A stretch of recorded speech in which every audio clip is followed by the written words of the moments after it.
السلام عليكم ورحمة الله وبركاته.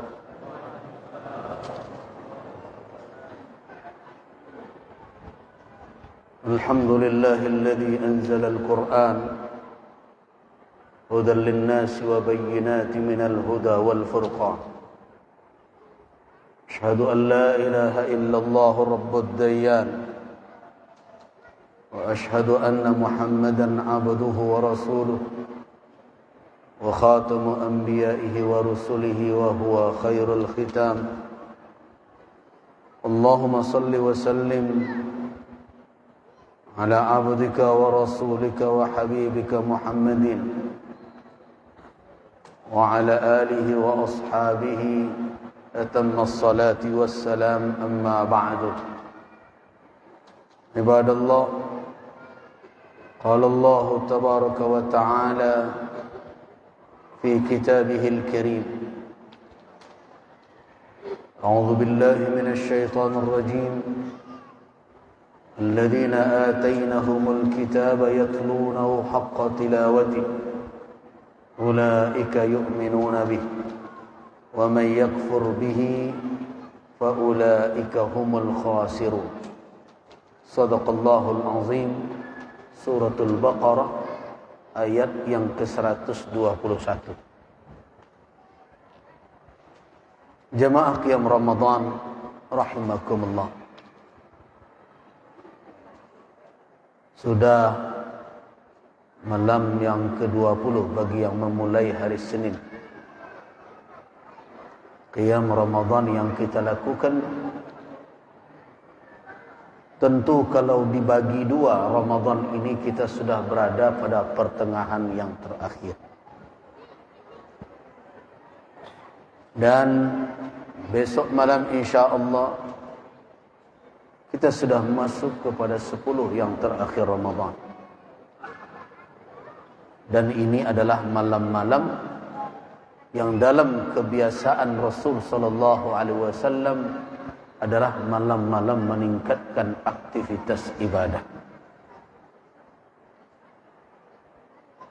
Ini kadang bertolak belakang dengan kebiasaan sebahagian dari kaum muslimin, di mana semakin ke penghujung Ramadan semakin menurun semangat, semakin berkurang jumlah jamaah, dan semakin sibuk dengan berbagai kegiatan duniawi yang tentu hal itu membuat rugi kaum muslimin sendiri. Mudah-mudahan jamaah Masjid Agung Al-Muhsinin Kota Solo ini menyadari hal ini. Semakin ke penghujung bulan Ramadan semestinya semakin meningkat semangat untuk bertaqarrub atau mendekatkan diri kepada Allah Subhanahu wa taala. Ibadallah, saya masih ingin melanjutkan kajian yang tadi saya awali dalam khutbatul Jumu'ah, yang tentu tidak tuntas dengan khutbah yang singkat itu, yaitu tentang Al-Quranul Karim, di mana saya mengingatkan kita semua, diri saya, seluruh umat Islam, bahwa kedudukan Al-Quran di tengah umat yang mengakui sebagai kitab suci mereka perlu untuk kita renungkan keberadaannya. Apakah keberadaannya di tengah kita benar-benar telah menempati posisi sebagaimana yang diletakkan oleh Allah dalam bentuk peran dan fungsi Al-Quran itu, atau belum? Itu pertanyaan penting yang harus kita tanyakan kepada diri kita. Bagaimana kedudukan Al-Quran itu di tengah kita kaum muslimin? Kalau dari sisi seremonial, kita bisa katakan bahwa kita dari sisi tradisi, berbagai upacara berusaha menghormati Al-Quran secara lahiriah. Setiap acara resmi dibuka dengan tilawatul Quran. Di tas-tas ibu-ibu kalau dicari ada mushaf Al-Quran. Di sekeliling masjid di atas tertulis ayat-ayat Al-Quran. Dan di setiap ceramah muqaddimahnya mengutip ayat Al-Quran. Dan bahkan sebagian kita bangga ketika menikah menjadikan salah satu dari mahar yang diberikan adalah mushaf Al-Quran. Ketika membaca, terkadang sebagian kita membawanya ke bibir, mengecupnya. Katanya untuk menghormati Al-Quran. Ketika kita membacanya, kita tidak mau menempatkannya sejajar dengan telapak kaki kita. Kita buatkan sandarannya. Kita katakan menghormati Al-Quran. Nah, sekarang pertanyaan yang mendasar, apakah dengan memperlakukan Al-Quran seperti itu berarti kita telah menempatkan Al-Quran sesuai dengan tujuan ia diturunkan oleh Allah Subhanahu wa ta'ala? Itu pertanyaan mendasar. Benarkah sampai sebatas itu Al-Quran diturunkan? Atau lebih lanjut lagi, dahulu banyak kita yang buta huruf Al-Quran. Sekarang alhamdulillah semakin berkurang buta huruf sehingga pandai membaca Al-Quran. Tidak sampai di situ saja, malah bukan membaca saja. Kita sediakan madrasah-madrasah, sekolah-sekolah yang mengajarkan bagaimana membaca Al-Quran dengan benar, dengan tajwidnya, bahkan dengan iramanya, dengan tertil. Dan sekarang malah bermunculan madrasah-madrasah tahfiz Al-Quran. Pertanyaan yang perlu juga dilontarkan kembali, apakah sudah sampai kita pada maksud dan tujuan Al-Quran diturunkan setelah kita pandai membacanya, setelah kita menghafalnya, dan bahkan kita buatkan perguruan tinggi. Di situ dikaji bagaimana menafsirkan Al-Quran. Faham kita maknanya, tahu kita petunjuknya, dan kita ketahui di dalamnya tentang halal dan haram yang ada dalam kandungannya. Pertanyaannya tetap, sudah sampaikah atau belum? Nah, kalau kita tanyakan diri kita masing-masing, kita kira kita sampai pada level mana? Level membacanya,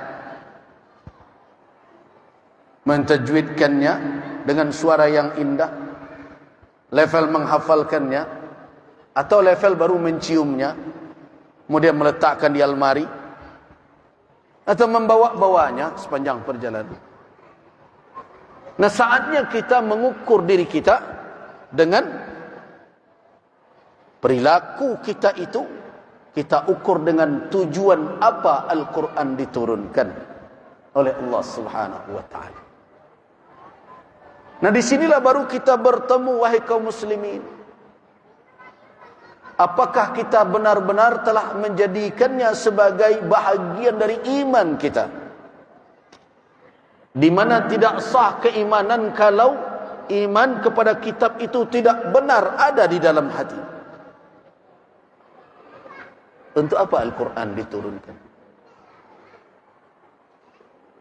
Berulang kali di dalam Al-Quranul Karim, Allah Subhanahu wa ta'ala secara eksplisit, secara terang-terangan menyebutkan bahwa Al-Quran diturunkan itu sebagai hudan, sebagai hudan. Bahkan di awal surat Al-Baqarah Allah katakan dzalikal kitabu la raiba fi hudan lil muttaqin. Terkait dengan bulan Ramadan, syahrul Ramadan alladzi unzila fihi al-Qur'an hudan linnas. Dan di dalam kajian ilmu tauhid kita tahu bahwa hudan yang dari situ nanti muncul kalimat hidayah dibagi oleh ulama kepada 3 macam hidayah. Yang pertama mereka sebut dengan hidayatul fitrah, di mana setiap insan dititipkan oleh Allah Subhanahu wa taala pengakuan di dalam dirinya akan adanya Rabbul Alamin. Terserah dia mau lahir dari seorang orang tua muslim kah atau dari orang kafir kah, di dalam diri mereka ada pengakuan i'tirafan adanya Rabb. Para ulama mengambil kesimpulan itu dari firman Allah, wa idz akhadha rabbuka min bani adama min zuhurihim dzurriyyatahum. Ketika Rabbmu mengambil dari anak cucu Adam, dari punggung mereka, keturunan mereka, cikal bakal anak cucu mereka, wa ashhadahum ala anfusihim, dan menjadikan mereka bersaksi atas diri mereka sendiri. Allah Subhanahu wa taala bertanya kepada cikal bakal dzurriyyah itu, alastu bi rabbikum, bukankah aku Rabb kamu? Qalu bala. Mereka menjawab iya. Nah, apa yang dikhabarkan oleh Allah Subhanahu wa taala di dalam ayat itulah yang diperkuat dan diberi penjelasan oleh Nabi dalam sunnah beliau. Ma min mauludin illa yuladu 'alal fitrah. Tidak ada seorang pun yang terlahir melainkan terlahir di atas fitrah. Fa abawahu, maka kedua orang tuanya lah ayyuhawidanihi, yang akan menjadikan dia Yahudi, atau yunassiranihi, atau menjadikan dia Nasrani, atau yumajjisanihi, atau menjadikan dia Majusi. Nah, itu dikatakan hidayatul fitrah. Dia ada di dalam lubuk sanubari manusia, di dalam hati insan. Dari orang tua muslimkah, kafirkah, dia terlahir sama semuanya mendapatkan cikal bakal tersebut. Itu namanya hidayatul fitrah. Hidayah yang kedua, itu yang disebut dengan hidayatul dalalah, hidayah petunjuk. Allah Subhanahu wa taala memberikan atau menurunkan petunjuk kepada yang hak, petunjuk kepada jalan keselamatan, petunjuk kepada apa yang diridai oleh Allah Subhanahu wa taala. Siapa itu dan apa itu hidayah ad-dalalah itu? Nah, di antara hidayatud dalalah itu adalah Al-Qur'anul Karim. Al-Qur'an memberikan petunjuk. Makanya di dalam firman Allah Subhanahu wa taala dalam suratul Isra ayat yang ke-9, apa kata Allah Subhanahu wa taala? Inna hadzal Qur'ana yahdi lillati hiya aqwam. Sesungguhnya Quran ini memberikan petunjuk kepada yang lebih lurus. Berarti peran Al-Quran ini apa? Sebagai petunjuk yang mengarahkan manusia mana jalan yang harus ditempuhnya dan mana jalan yang harus dihindari. Nah, kalau kita sudah fahami bahwa Al-Quran pada posisi hidayah yang kedua ini, termasuk juga Nabi sallallahu alaihi wasallam, termasuk juga para dai yang mewarisi tugas-tugas untuk menyampaikan ilmu kepada umat, bisakah Al-Quran, bisakah dai, bisakah Rasul memastikan orang itu mendapatkan hidayah? Tidak bisa.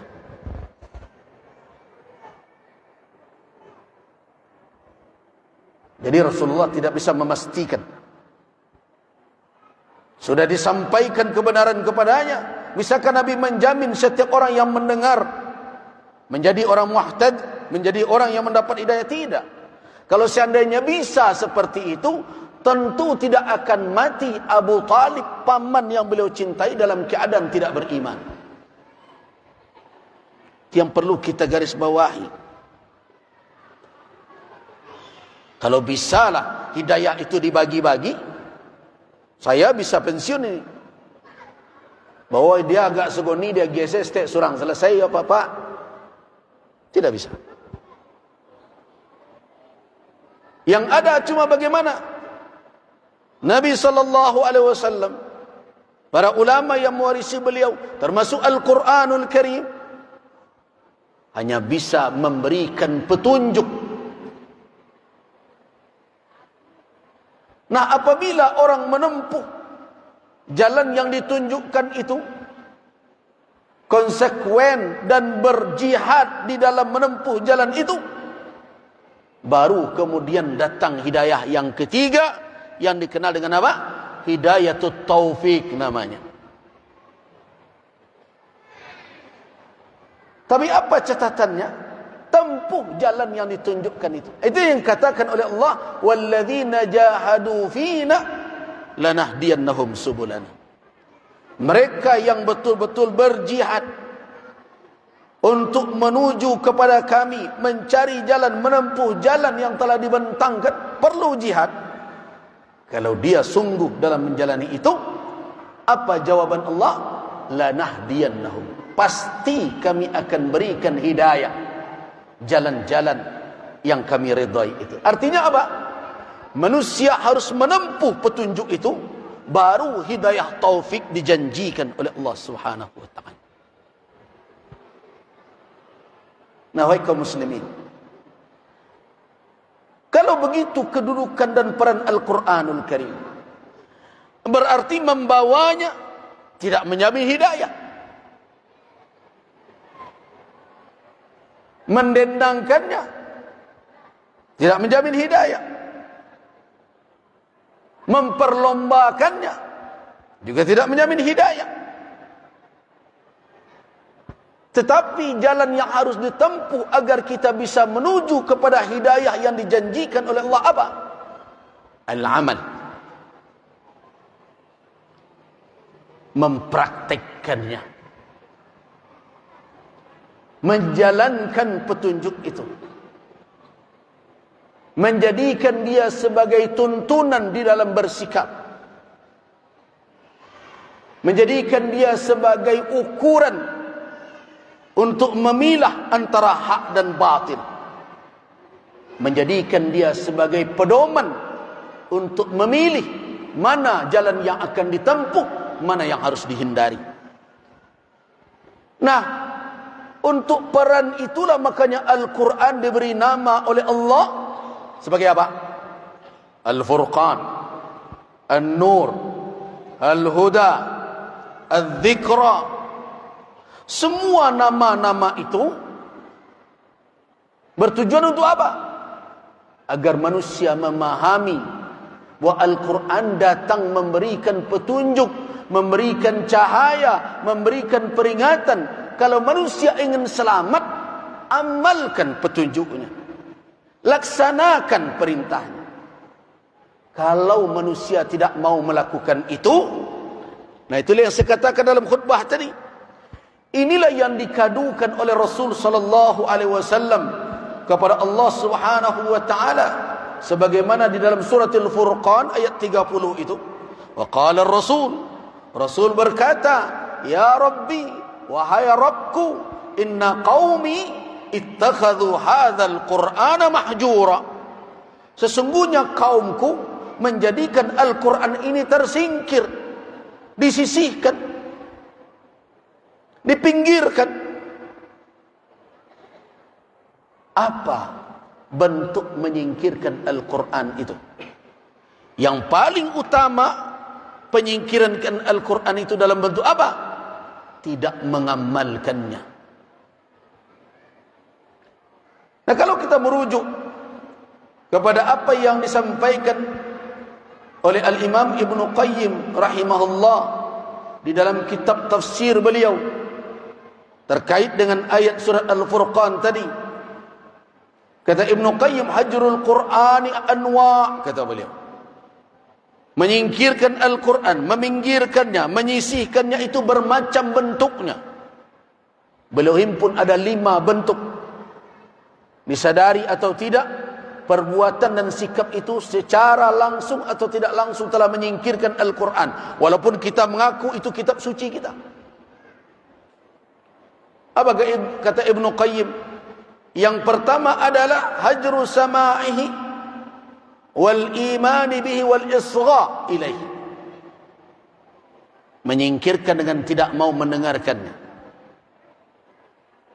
tidak mengimani, tidak memperhatikan isinya. Jangan dikatakan, oh tidak mungkin itu. Bagaimana tidak? Buktinya, lihatlah acara-acara seremonial, majlis-majlis, ketika diawali dengan bacaan Al-Quran, biasanya protokol membuka, demi keberkahan majlis ini, pertemuan kita ini, kita awali dengan mendengarkan tilawah Al-Quran yang akan dibacakan oleh qari internasional. Kadang-kadang sampai begitu, baru sekali baca a'udzubillahi minasyaitonirrajim, dan apa-apa nan terhormat itulah macam apa surang-surang.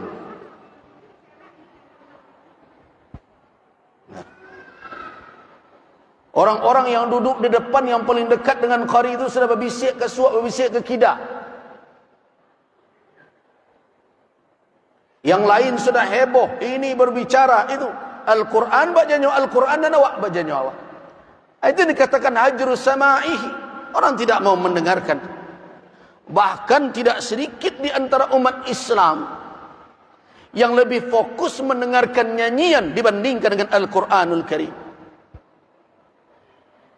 Nah, terus kita mengaku juga ini kitab suci kita. Kalau begitu perilaku yang kita jalankan, berarti kita termasuk yang dikadukan oleh Rasul kepada Allah. Inna qaumi ittakhadhu hadzal qur'ana mahjura. Itu baru yang pertama. Yang kedua adalah hajrul amal, menyingkirkan dengan tidak mengamalkannya, wal wuquf inda halalihi wa haramihi wa in qara'ahu wa amana bih, yaitu menyingkirkan amal, artinya tidak melaksanakannya, tidak menjalankan tuntunannya, tidak berhenti pada batas halal dan haramnya, walaupun dibacanya, bahkan dia mengaku mengimaninya.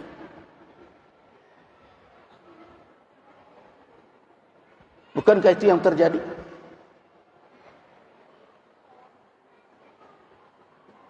Mari kita merenung.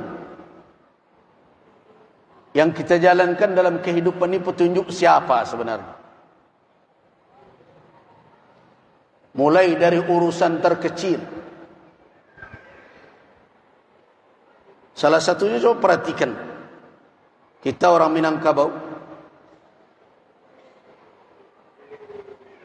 terkait dengan kewarisan saja enggan banyak orang kita tunduk kepada Al-Quranul Karim. Enggan. Padahal ulama telah menggali dan mengkaji status tanah yang dikuasai oleh banyak orang di ranah Minang ini. Ada pula orang yang mengatakan, adik-adik, tidak bisa begitu. Islam hadir ke suatu negeri tidak bertemu ruang hampa. Masyarakat telah diatur oleh berbagai aturan, ketentuan-ketentuan yang bisa jadi mereka rumuskan dengan pertimbangan mereka, atau mereka dapat dari keyakinan-keyakinan mereka masa lalu. Sama dengan ketika Islam datang ke Makkah. Makkah sudah punya tradisi berbagai macam. Nah, bagaimana sikap Islam Islam akan melihat apa yang dilakukan orang itu. Kalau yang dilakukannya itu tidak bertentangan dengan syariat, mereka biasakan menjalankan itu, masuklah dia dalam kategori urfun sahihun atau adat sahihah. Itu adat yang benar. Mereka pakaikan di situ rumusan yang mereka dapat dari perjalanan Nabi sallallahu alaihi wasallam, yaitu al-'adatu muhakkamatun. Tetapi kemudian ditemukan ada tradisi yang menyimpang dari ketentuan syarak, tidak bersesuaian dengan dalil-dalil Al-Quran dan Sunnah, bertolak belakang dengan kaedah-kaedah syariat. Adat ini tidak bisa dilanjutkan sebagai seorang muslim. Itulah yang kemudian disebut oleh kalangan ahli usul dengan urfun fasidun atau adah fasidah. Ini urf fasid, adah fasidah. Seperti yang pernah dilakukan di Solo ini dengan alasan permainan anak nagari, kemudian masih saja main lukah gilo, batuang gilo. Kan sado tahuan ini baca ketika batuang itu digarik-garikkan, ditundo-tundo, dipacik-pacik. Apa nan diimbau itu? Tanya ke orang nama lakukan itu. Tapi adat bersandi syarak bersandi kitab Allah. Di mana syarak surah mengimbau-imbau jin seperti itu? Tapi kita bangga pula, wah ini tradisi kami, permainan anak negari kami. Coba lihat, terjadi berbagai masalah, musibah yang datang. Kemudian sibuk kita pergi mengusir bala berbagai macam, berkelinding sepanjang sawah, menokok berbagai macam, bersalawat. Memang begitu Nabi menolak bala dahulu. Adakah petunjuk yang demikian? Bala terhindar dengan memukul-mukul itu sepanjang jalan. Mau buya, mau ulama, siapapun yang mengajarkan, coba tunjukkan. Bukankah Madinah itu juga ada bala dahulu? Apakah Nabi menyuruh sepanjang jalan melakukan berbagai macam kegiatan? Nah, hal-hal yang demikian perlu ditinjau ulang. Dan kalau memang tidak ada rujukan, apalagi perkara keghaiban dan sebagainya, menyerahlah kepada Allah Subhanahu wa taala. Tidak ada petunjukmu ya Rasulullah, tidak ada petunjuk Allah di sini. Berhentilah pada batas yang dia tunjukkan, begitu mengamalkannya. Tapi biasanya nangkare dewa ada calah aja kaji itu tu. Assalamualaikum awak kerajon tibolonya mengecen indah.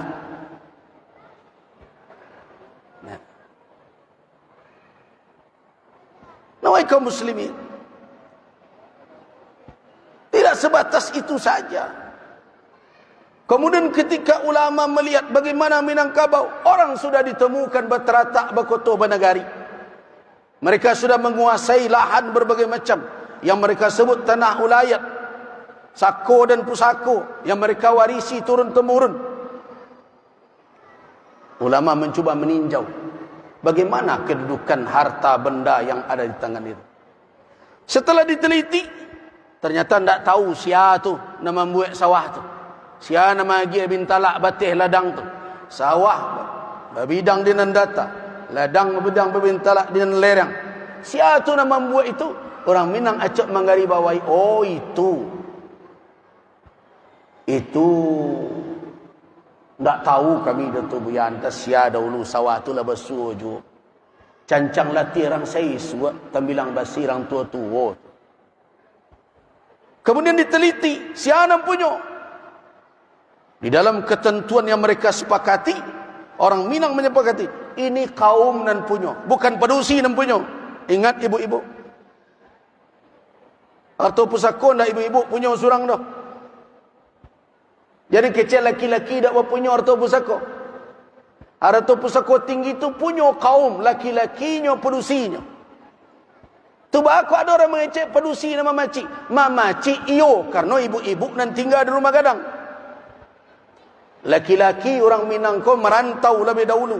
Merantau di Minangkabau itu kan dua alasannya.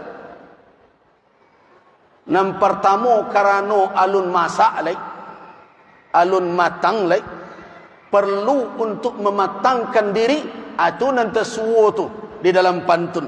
Karatau madang di hulu, babuah babungo balun. Karantau bujang dahulu, di rumah paguno balun.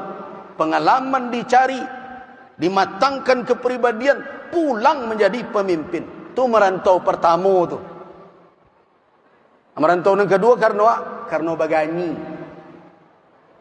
mamanggo. Jadi orang Minangkabau merantau bukan dek pada prinsipnya, bukan dek karena mencari duit, tapi mematangkan diri dengan pengalaman.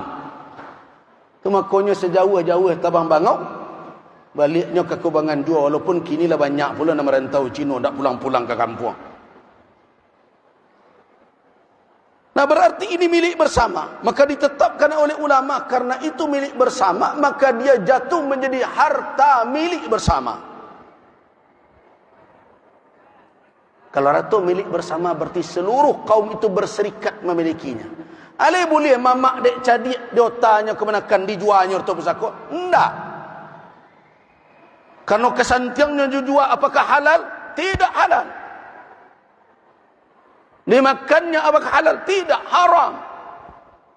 Tidak halal, itu haram. Kenapa?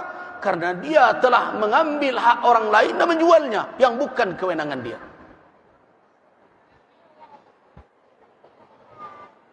Ini mamak kalawari tidak berpunya surang atau pusako.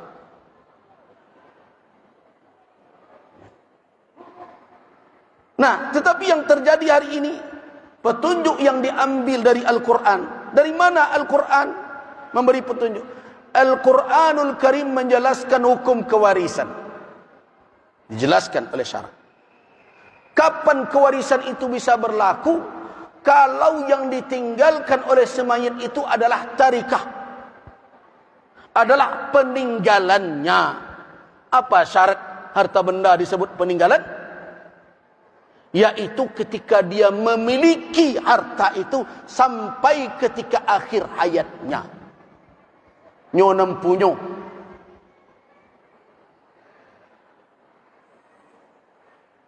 Nah sedangkan harta pusaka tinggi bukan dia punya sendiri. Dia punya berserikat. Karena itu tidak dia bermonopoli di dalam memiliki harta tersebut. Karena itu harta pusaka tinggi tidak masuk di dalam kelompok peninggalan warisan orang yang meninggal. Itu makanya ulama tidak menolak. Ya sudahlah. Dan punya bersama itu balikkan menurut aturan. Analah disepakati bersama. Kini pun ada. Walaupun tidak dalam bentuk suku. Organisasi misalnya. Ada Muhammadiyah punya aset. Tanah 5 wakaf. Kan tua 2. Alai. Oto ampe. Meninggal ketuanya. Lai bisa anaknya kemenakan yang ngecek. Manyo oto mamak ambo. Tidak bisa. Kau siapa punya kok? Organisasi. Ya mamak mau anggota. Ya anggota. Tapi tidak surang punya tu. Nah, jadi kepemilikan bersama itu ada di dalam syarak dan diakui di dalam syariat. Dan itulah kedudukan harta pusaka tinggi itu. Tidak haram gitu. Dan haram adalah ketika dipakai tidak sesuai dengan ketentuan yang telah disepakati. Dijual, digadaikan tidak dengan kesepakatan kaum. Haram hukum. Nah kemudian berkembang Minangkabau. Rumah gadang tidak memuat orang ledong. Barana kita tambah ruangnya agak 40 ala kamarnya, anak kemenakan tak tertampuang di situ. Mulailah kemenakan dibawa dek lakinya turun dari rumah gadang. Terbentuklah keluarga batin, keluarga kecil. Di situ tanggung jawab suami mulai tumbuh. Nantara mamak nambah kuasa. Kenapa? Karena tinggal di rumah pusako. Wajar mamak menjadi tunganai rumah. Ketika dibawa turun, tumbuh tanggung jawab dek suami, penuh tanggung jawab terhadap istri dan anak. Akhirnya dengan cucuran keringat tetik peluh mereka membeli harta. Masuklah harta itu ke dalam kepemilikan mereka dengan cara ketentuan syariat seperti membeli, menguasai berbagai macam di dalam berekonomi. Nah, itu di dalam Islam masuk kategori milik pribadi orang. Nah, kalau si fulan tadi meninggal, hartanya diperlakukan seperti harta pusaka tinggi, tidak boleh. Haram hukumnya. Kenapa? Karena ketika dia tinggalkan harta yang menjadi milik dia, syariat mengatur. Lirijali nasibun mimma tarakal walidani wal aqrabun. Untuk laki-laki ada hak yang ditinggalkan, untuk perempuan ada hak yang ditinggalkan. Anda boleh awak mengecekkan, awak di Minangkabau ko laki-laki nak ada berpunyo, kamar nak ada untuk laki-laki, itu surau gadang tak bisa. Di rumah gadang mungkin ada kamar, tapi di rumah keluarganya dia punya hak untuk di situ. Nah, kalau tidak diberikan haknya, apa yang terjadi? Zalim. Perbuatan itu haram. Al-Quranul Karim menegaskan itu nisaban mafruḍa, ketentuan yang ditetapkan oleh syarak, oleh Allah Subhanahu wa taala. Tapi jadi orang Minang ngagu-agu. Apalagi kalau ibu-ibu nang kemudian meninggal. Dahulu suami bertanya anak laki-laki, kalau ambil seketik peninggalan ayah dulu banyak bu, kecil ibu-ibu, jantan aluang kau. Rata orang gaya ambo ke rumah bini yang agi long kanang. Itu alasan apa itu? Bukankah dia berhak? Siapa yang memindahkan harta itu ke tangannya? Bukan ibu. Bukan pula orang yang meninggal. Karena di dalam syariat, kalau seseorang meninggalkan harta warisan, sudah ditunaikan 3 hak. Yang pertama apa? Hutangnya. Yang kedua apa? Wasiatnya. Yang ketiga apa? Penyelenggaraannya. Kalau tidak ada yang menanggung di antara kaum muslimin, kalau 3 ini telah ditunaikan, berpindahlah harta kepada siapa? Kepada ahli waris secara ijbari. Makna itu. Suka setuju Pak, dia giangkan anak, tidak minta persetujuan, pindah. Siapa yang memindahkan? Allah Subhanahu wa ta'ala. Itu salah satu model bagaimana orang berhadapan dengan Al-Quran. Dianggukkannya Al-Quran, tapi di jalan dia bak nang ketujuh deknya.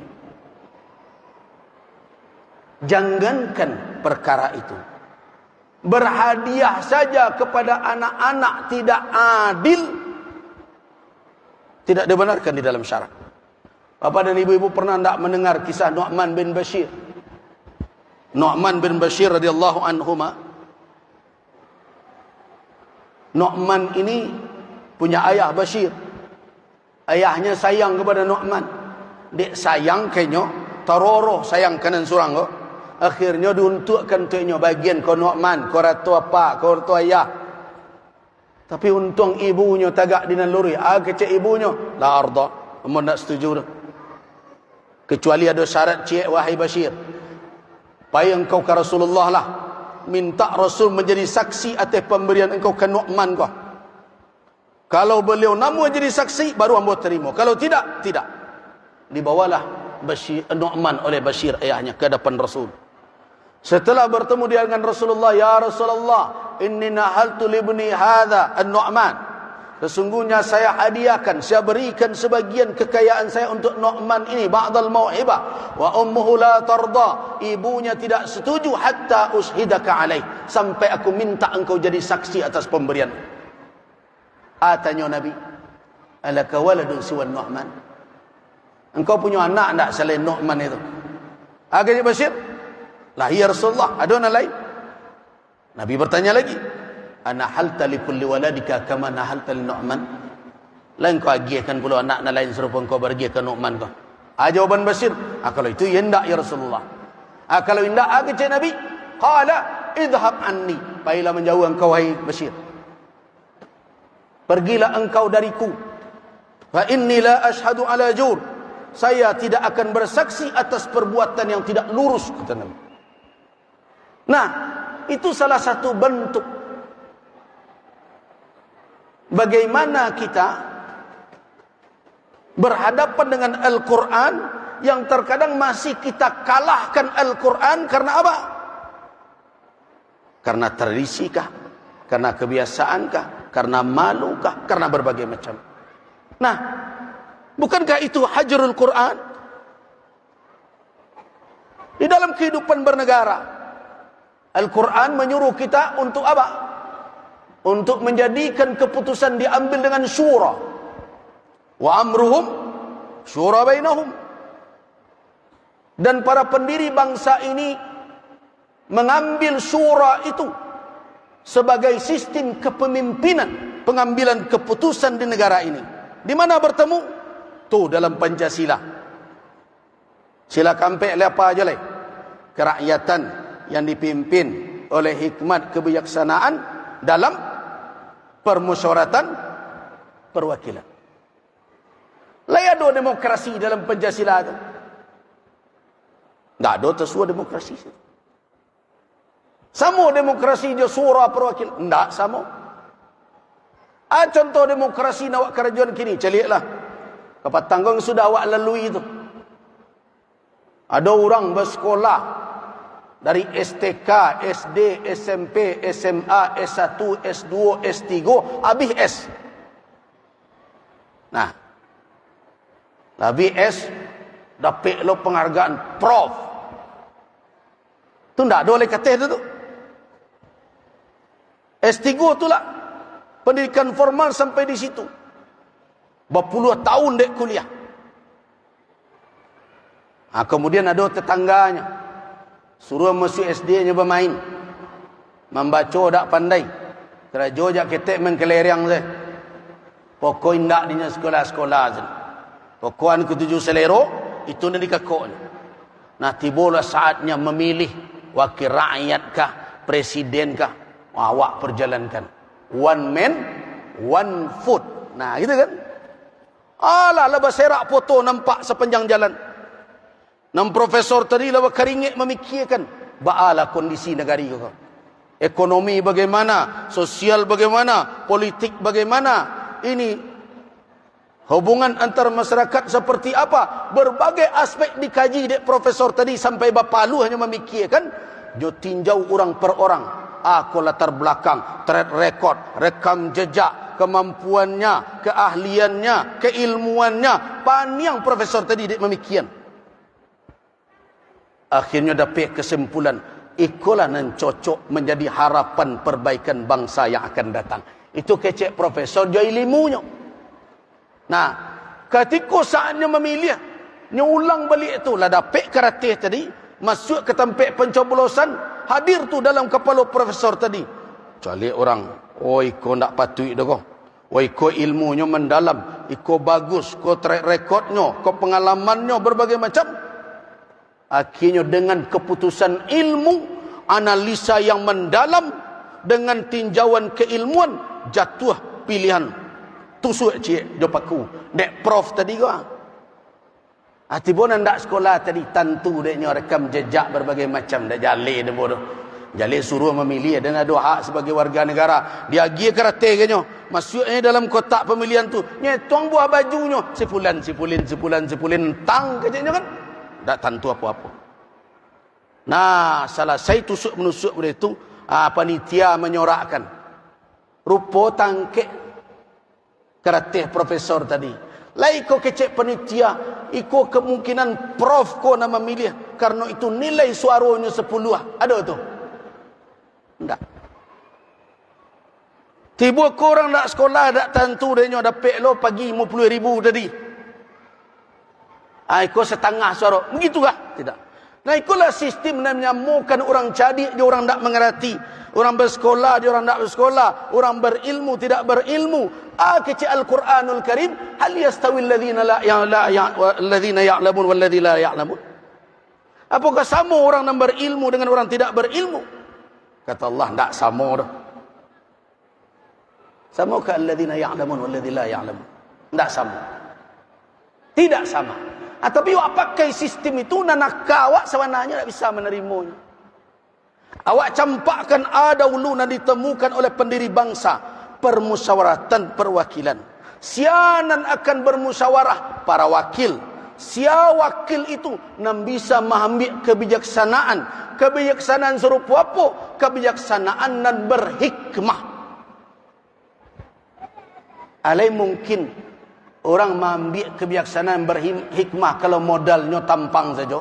Dek banyaknya kayunya, pitihnya berserak-serak, fotonya berserak-serak. Tidak.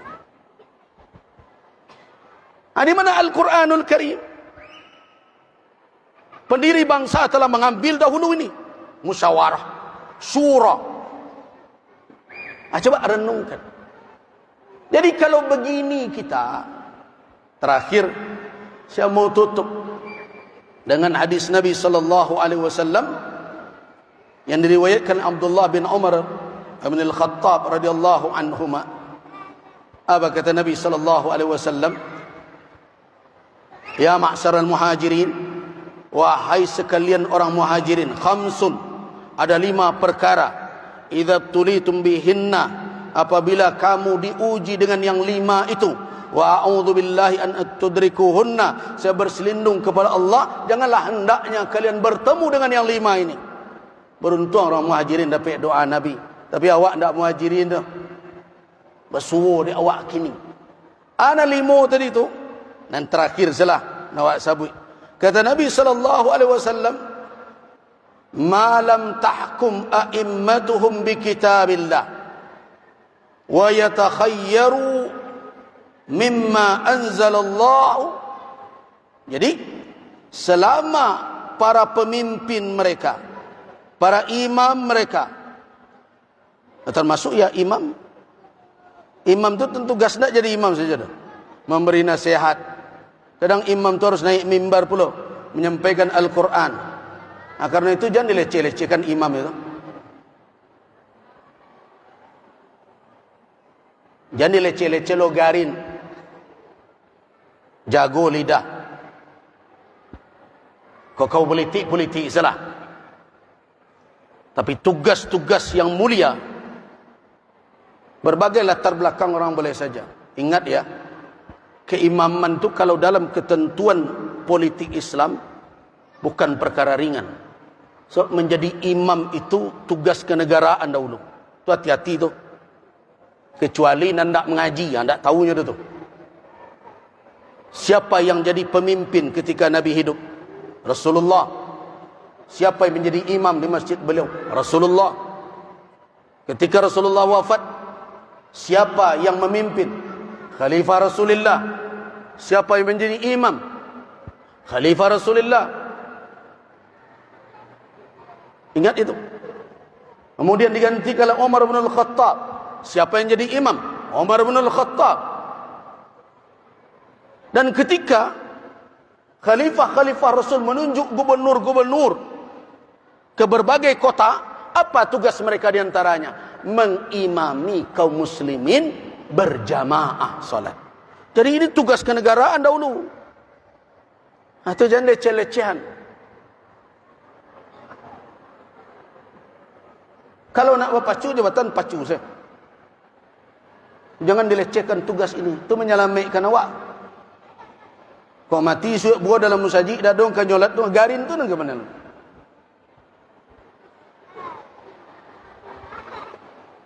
Saya betul kalau ditanyakan, tersinggung saya kalau imam dilecehkan. Kenapa? Karena mau cito-cito mau jadi buya suraunya. Tak pernah saya tergiur dengan jabatan sebagai bupati, wakil bupati, gubernur, wakil gubernur. Ditawarkan, tak perlu. Kenapa? Karena bagi saya kedudukan di depan itu lebih bernilai dari jabatan apapun. Nah, karena itu jangan leceh-lecehkan. Saya mengingatkan begitu saja dulu. Tapi kalau lama-lampau, kalau lebih dari itu, ndak jo namun surut dan sadar. Saya akan berkeliling di Sumatera Barat untuk mengecehkan orang yang meleceh imam itu. Singkirkan saja dari tengah masyarakat. Tidak boleh. Itu merendahkan namanya. Derajat orang yang dimuliakan oleh Allah, yang kita muliakan bersama. Didahulukan dia dan kita mengikutinya di belakang. Kita ikuti geraknya. Takbir dia, takbir kita di belakang. Rukuk dia, rukuk kita di belakang. Bangkit dia, bangkit kita di belakang. Itu kedudukannya. Jangan sekali-kali. Nah, kembali kita, apa makna a'immah tadi? Kata Nabi, 5 perkara janganlah hendaknya kalian berjumpa ini. Salah satunya apa? Kalau para pemimpin, para imam tidak lagi berhukum dengan kitab Allah, tidak menjadikan kitab Allah sebagai hukum, tidak menjadikan itu pedoman beramal, tidak dipraktekkan oleh mereka yang menjadi contoh bagi masyarakat, wa yatakhayyaru, malah mereka pilih-pilih kitab Allah itu. Ikut ketujuh rancak, itu tak usahlah, tu tersinggung waktunya kau. Anak ikut label abu kau, dan ikut beresiko kau. Kan begini sekarang. Lihat negara ini, anak diurusnya. Kalau urusan aliran sesat, itu MUI tu. Silakanlah, rapik je pakai berbagai macam. Lah dikecekkan MUI, kau sesek kau. Tak bisa, kita harus toleransi. Tapi kalau urusan PT, kami yang sadonya. Dengan alasan Al-Quran, zakat diurus, haji diurus, wakaf diurus. Mana bapiti? Urus. Ada lo rencana, kau tak infak masjid ke diurus dulu.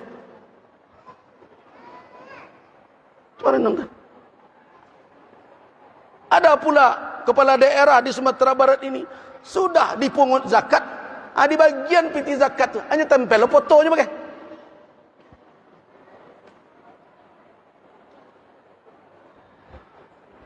Nah, kalau begitu pemimpin tiba nambah labo dijangkau, tiba nambah resiko dicampakkan, apa kata Nabi SAW? Wa yatakhayyaru ma anzalallah illa ja'alallahu ba'sahum bainahum. Ini yang sedang terjadi hari ini. Allah jadikan kekuatan umat ini saling berhadapan satu sama lain.